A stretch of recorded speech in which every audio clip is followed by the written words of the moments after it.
गावरान तडकामध्ये आपलं स्वागत आहे। आज आपण थंडी स्पेशल मसाला दूध करणार आहोत। सध्या थंडी वाढायला लागलेली, आपली इम्युनिटी पॉवर कमी होते। मग आपण आज मसाला दूध करणार आहोत। काजू घेतलेत, बदाम घेतलेले, काजू आणि बदाम घेतलेले, वेलची घेतली, काळी मिरी घेतलेली आहे, 2 ते 3 काळी मिरी घेतली आहे आणि आपण हे चांगलं भाजून घेतलेलं आहे। काळी मिरी वगैरे सगळं भाजले, काळी मिरी, बदाम आणि काजू हे भाजून घेतलेले आहेत। आपण आता डब्यामध्ये टाकून घेणार आहोत, मिक्सरच्या भांड्यात टाकून घेणार आहोत। मिक्सरच्या भांड्यात टाकलेले, आता याच्यामध्ये थोडीशी वेलची पावडर टाकणार आहोत। आपण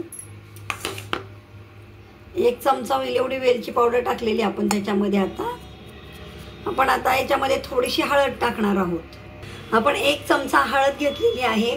आपल्या हळदीमध्ये आपण तूप मिक्स केलेलं आहे, गावठी गाईचं तूप आहे, ते पूर्ण हळदीला चोळून आपण काचेच्या बॉटलमध्ये भरून ठेवलेली आहे। ज्यावेळेस आपल्याला दूध प्यायचं असतं संध्याकाळी, त्यावेळेस आपण तो 1 चमचा किंवा अर्धा चमचा त्या दुधामध्ये टाकतो। मग तूप लावून ठेवलेली हळद वापरायची, नेहमी औषधी असते। आपण आता हे मिक्सरला दळून घेऊ। अशा प्रकारे तयार आहे आपला थंडीसाठी स्पेशल असा दूध मसाला। आपण आता दूध मसाला तयार करून घेऊ। आपण आता पातेल्यामध्ये 1 कप दूध घेतलेलं आहे।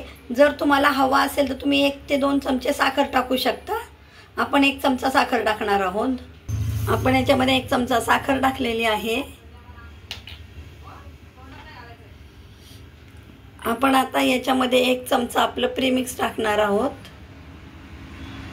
चांगलं असं हलवून घेणार आहोत। 1 कपाला 1 चमचा भरपूर होतं। आता हे दूध चांगलं उकळून देऊ आपण। उकळी आली की आपण हे प्यायला घेणार आहोत। अशा प्रकारे तयार आहे आपलं मसाला दूध, थंडी स्पेशल मसाला दूध।